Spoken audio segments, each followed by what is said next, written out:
Scottish Gaelic phrase of the day is going to be for Mother's Day, because here in the UK it is Mother's Day tomorrow. So take this as your warning if you haven't yet bought your cards or flowers or whatever it is that you do. And I know that there is a very different Mother's Day date in America, because when I start seeing people post about it, honestly, you trip me out, because I start to think, no.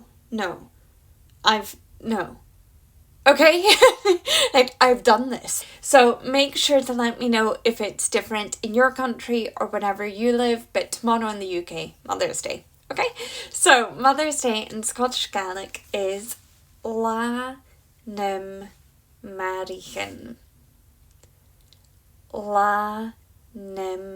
maa-reech-in.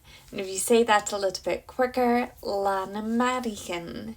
Make sure to follow along to learn some more Scottish Gaelic.